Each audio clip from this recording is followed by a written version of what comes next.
Hi, I'm Dr. J. Varma, and welcome to Thermometer.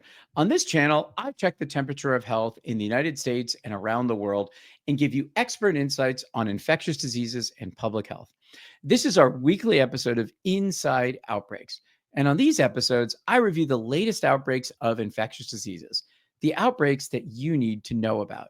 And I do this with my friend and colleague, Dr. Jon Epstein, a veterinarian, virologist, and disease ecologist who, like me, has spent his career tracking dangerous infectious diseases across all corners of the earth. Thanks, Jon, for joining me today.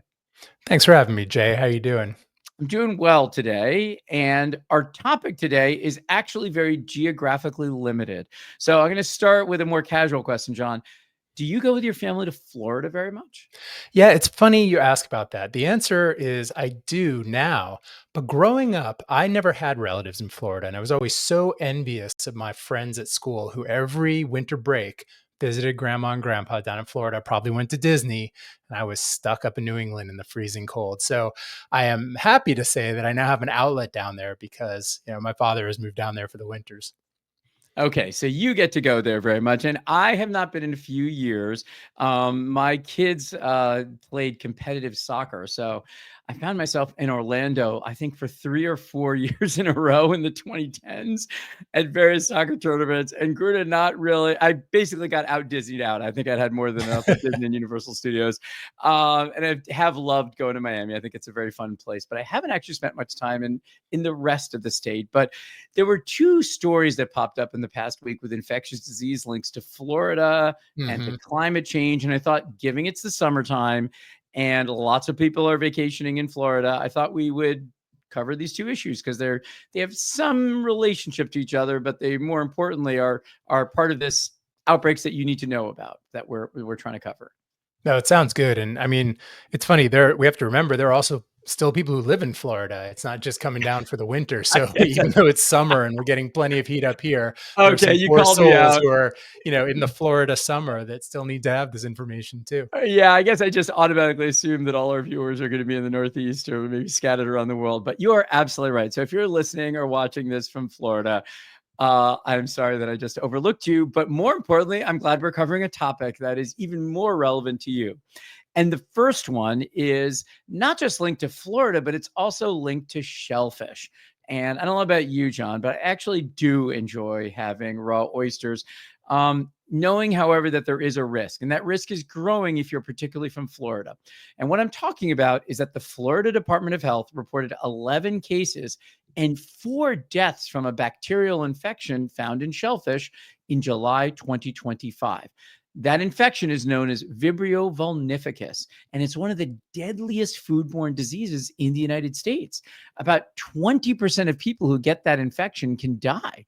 And the most common way that people get this infection and get sick, it's from eating oysters or other shellfish that are harvested from warm coastal waters. So, Jon, let me start with not just Florida that we just talked about, but what about oysters? Are you a fan of oysters or other uncooked shellfish? Look, I am. And it's probably the one time I had the worst food poisoning in my life was from oysters that I ate raw. This was not in the United States. It seemed like a reputable place, but they came maybe at room temperature. That should have been a red flag. And so I am, acutely aware that raw shellfish carries a lot of risk with it. Having said that, a good raw oyster from a, fresh and reputable place, it's a nice thing. But Yeah. tell me about it. What are my risks here?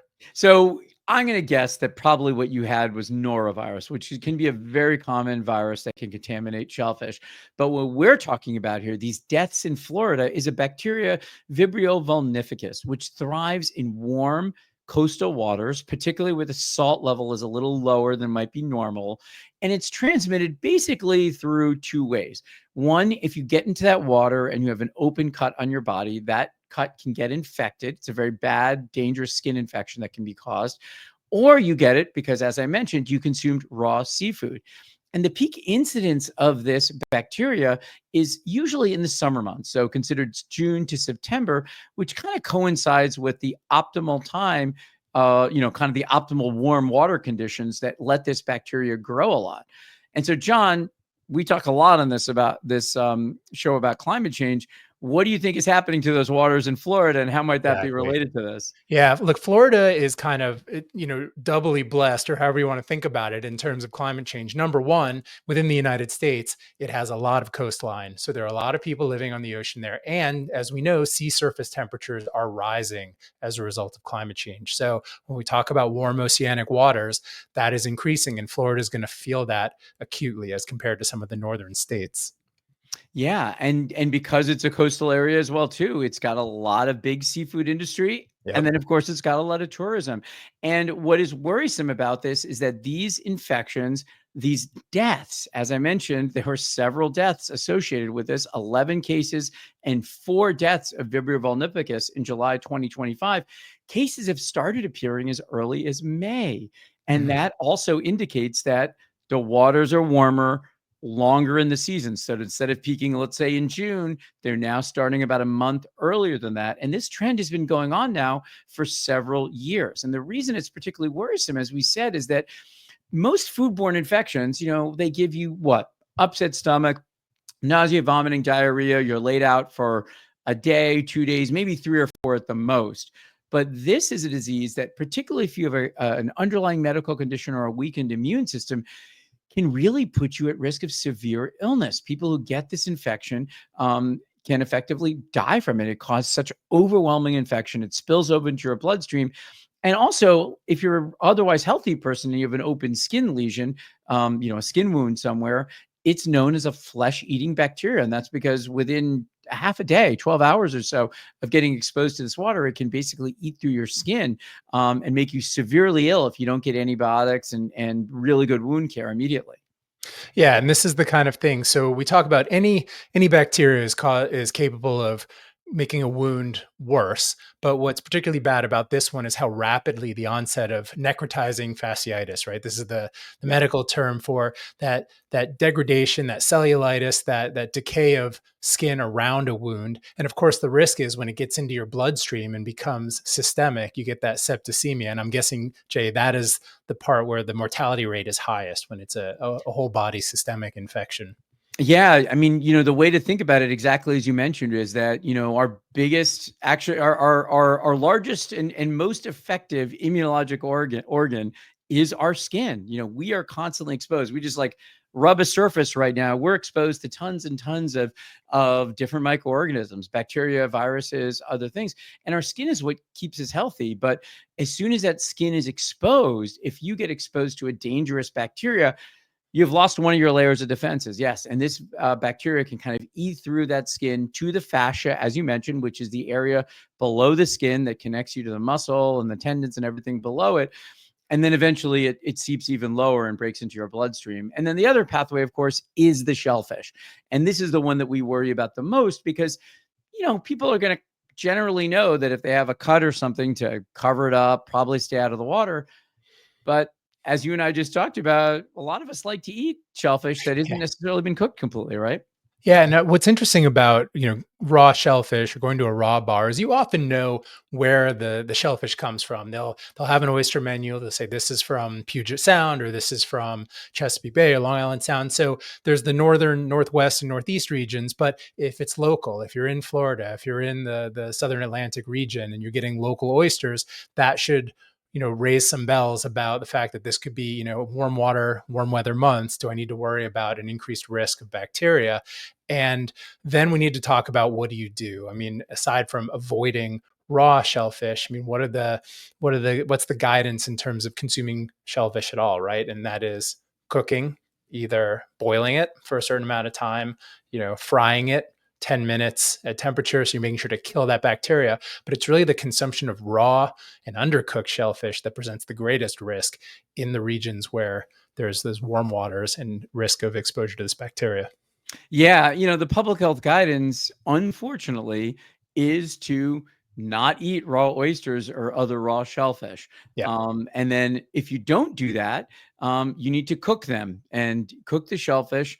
I'm sorry. If you the first recommendation, I'm sorry, let me restate that, is to do not eat raw oysters or other shellfish. That is the Right. official recommendation. And if you do want to eat them, you need to cook them thoroughly. And that means, if it's in a shell, boiling it until the shell's open and continue boiling for at least 5 more minutes. Steam it until the shell's open and then continue cooking for 9 more minutes. And boiling your shucked oysters for at least 3 minutes, or even frying them in oil for at least 10 minutes.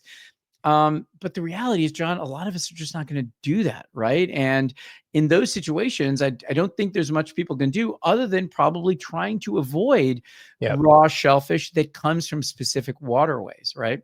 Right. That's right. And so it's really, as we try to do so often with this show, is just putting information out there, helping people make informed decisions. So what time of year is it? Are you in that April, May, getting into the warm weather season, certainly June, July? Maybe that's the time to hold off on your raw bar visits down south and go for the fried oyster po' boy, which I would always, opt for when I'm down in New Orleans. So, maybe that's the safer play until you get back into those winter months when the risk goes down of some of the bacterial infections. All right, there you heard it. You heard it, a fish from an infectious disease epidemiologist, to eat the fried oyster Go po' for the boy. fried oysters, yeah. Exactly. There you go. And then of course about open wounds, as we said, and this is, I think, very important for parents as well too, because it's going to often be little kids that have those open wounds or broken skin that still want to be swimming in the water. And while the risk of severe disease is always less in sort of active children who don't have other health conditions, it is still a dangerous bacterial infection. So encourage them to stay out of the water if they've got open wounds or broken skin until they're healthy. Sounds good. So other than seafood, are we good to go for Florida? Well, it turns out that we are not. In our Florida-themed infectious disease episode today, Jon. Sorry, Dad, I'm not coming this year. I know. Well, we've got one that's probably a little bit even more up your alley than oysters. And this is kissing bugs that carry a parasite that causes something called Chagas disease. And the reason we worry about Chagas disease, or I've worried about it as a primary care physician, is it is actually a cause of heart failure. That is, your heart muscle not pumping strong enough. Now, when I was in medical school and residency, it was always one of those kind of more esoteric diseases, but we worried about it when we heard about people, let's say, particularly from Latin America, from like Brazil, who had come in with heart failure. And it'd be one of the things we'd have in the back of their mind, particularly if they're a younger person. Why does this younger person have heart failure? Well, it turns out there may be a concern that this infection, particularly because of climate change, is now spreading and becoming endemic here in the United States.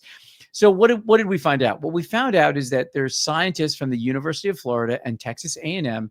They collected 300 what's known as kissing bugs, or triatomines, from 23 Florida counties. Many of these they caught in people's homes, and they did it over a 10-year period.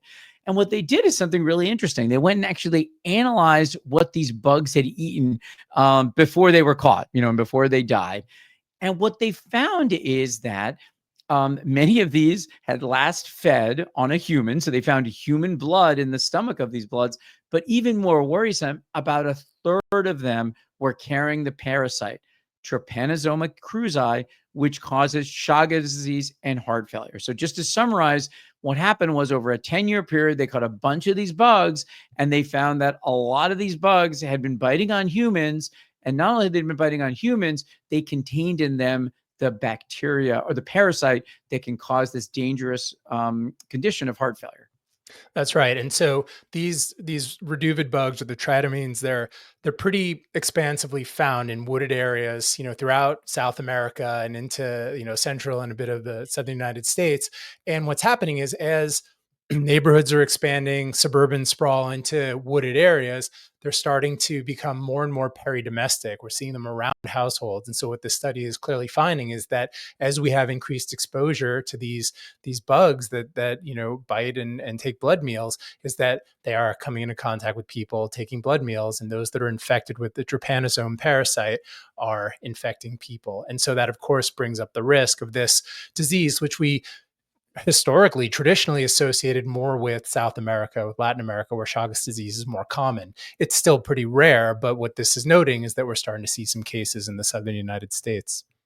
Yeah. And how much of this is related to, say, climate change, where the climate is more hospitable, and how much of it is due because of like destruction of land and the bugs having to basically like find refuge in and around people's homes, or is it a Sure. combination of both of those? Well, right. It's hard to tease those two things apart. And I'd say in the more immediate time scale, it's really land use change. It's the things that we're doing that put us into more contact with vectors like mosquitoes and ticks. But the increased temperatures also makes insect vectors more prevalent. We start to see booms in those populations. So the southern United States was probably already a hospitable climate for kissing bugs. But the fact that people are now living in areas where they're more common, and I think this article noted that the bugs were often found in wood piles. And so, the particular habitats in a peridomestic setting where you're likely to find these bugs. And so you want to make sure that not just you, but, your pets as well are susceptible to getting bitten by these bugs. So make sure dogs and cats are, wood piles are far enough from the house that your pets aren't going to be wandering around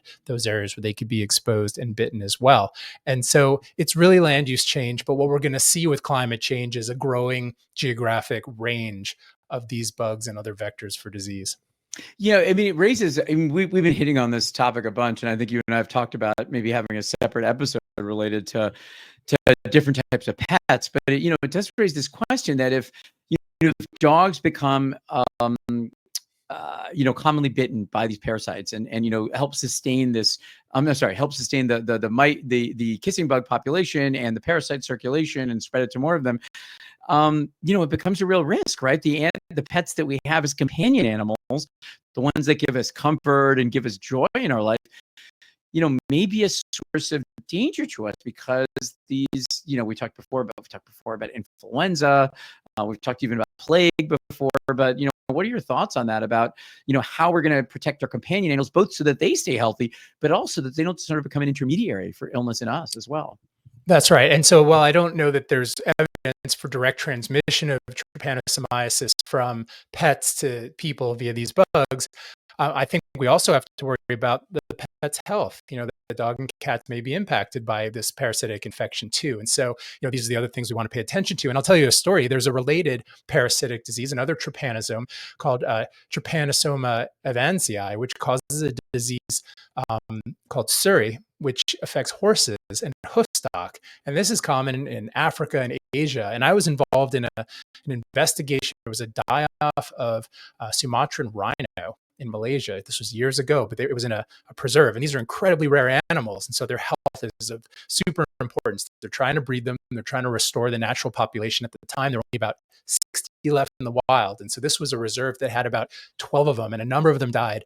And in the investigation, we found that a number of them were infected with this trypanosome. And that might have been what made them sick and led to the death. So it's really interesting. And this is over in Asia and Africa. This trypanosome is transmitted by horseflies, so a different vector, but again, a biting fly that takes a blood meal.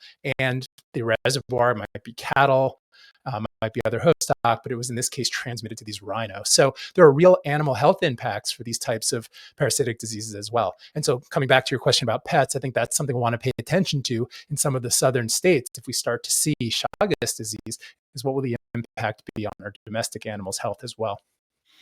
Yeah, and just to give a little bit of background on the disease in humans as well, since I kind of only briefly mentioned the issue of heart failure, is basically these parasites enter the victim's body, the human's body, primarily because of the bite itself, but they can also get in through the eyes or mouth or a cut, other places where the insect can be near and deposit the parasite in its feces. It can in fact also come through uncooked food and blood as well too. Screening the donor blood supply has always been a question because of this parasite could get transmitted through it. And if it does infect you, it can cause a brief illness, but usually people won't recognize that illness. And during that acute infection, it can be treated with an antiparasitic agent. But the challenge is that once it becomes a chronic infection, there is no real treatment for it. And what it really does is it leads to weakening of the heart muscle. It can also lead to difficulty with swallowing, your muscle that helps you swallow, and the intestinal tract as well. And at that point, it's really just managing your symptoms, which is one of the reasons why preventing these infections and trying to find ways to control them is so important. And so, John, I guess the basic ways of prevention are similar to what we do for other sort of bugs that bite us, right? Which is using things like mosquito nets and insecticides, insect repellents. Is that kind of about all we have? Sure. Sure. I mean, highly endemic for Chagas disease, and you were staying, let's say, you're traveling to South America, and you're in a house or a cabin with no screens, or you're worried about bugs infesting the house. Then this kind of insecticide impregnated bed net would be very protective. In the case of Florida, this is still fairly rare. It's not necessarily warranted to sleep with bed nets, but in addition to sort of personal bug spray and long sleeve clothing, if you're going to be traipsing around in the woods, is that again, the things around your house, like wood piles where these kissing bugs tend to live, is make sure those wood piles are not up against your house, where it's more likely the bugs will get into your house and then be able to bite you, inside the home. Rather, keep those wood piles distant, make sure you're staying away from them, keeping pets away from them as a general sense of avoidance of these insects. And of course, we'll see what happens to the population and see if it starts to increase as a problem. All right, Jon. And on that note, Yeah, we're not Jay, are we going to get a call about from the Chamber of Commerce in Florida? I mean, I'm kind of worried here. no. So if you live in Florida or you're visiting there, we want you to have the best time possible and be as happy and as healthy as you can. But we're going to bring you up to date with the rest. And trust me, we will cover. Actually, literally, in my iPhone notes, I have a whole section about New York stuff that I wanted to talk about at some point as well. Bring it. We're an So equal opportunity offender when it comes to public health. Exactly. I think we've covered New Mexico, we've covered Arizona, we've covered the sort of eastern part of California. Yeah, we're going to touch. We've covered India. We've covered dangers all over the world. So, regardless of where you are, we're going to bring you information that hopefully you can use to keep yourself healthy. So, if you liked what we're talking about, again, he's hit the like button. Please subscribe. Please share these episodes. They really helps us a lot to reach a broader audience. Jon, anything else you wanted to add? Yeah, no, I think just with respect to geography, we're talking about issues that are things that are sort of the tip of the spear. We're noticing things, and when we talk about climate-related disease and global warming, our southern states are the ones, unfortunately, that are kind of at the front line of that, and so that's why some of these things come up. But for context, these are still pretty rare diseases we're talking about today. We just want to bring them up as a point of education and understanding, and something we're paying attention to see how things change over time. So that's my plug. Keep going to Florida. Dad, I'm coming. Don't worry. Okay. And I'm sure there'll be plenty more to talk about from the Northeast. All right, good. And while you're there, make sure you encourage people to subscribe, share this episode, and we'll see you next week for another episode of Inside Outbreaks. Be well.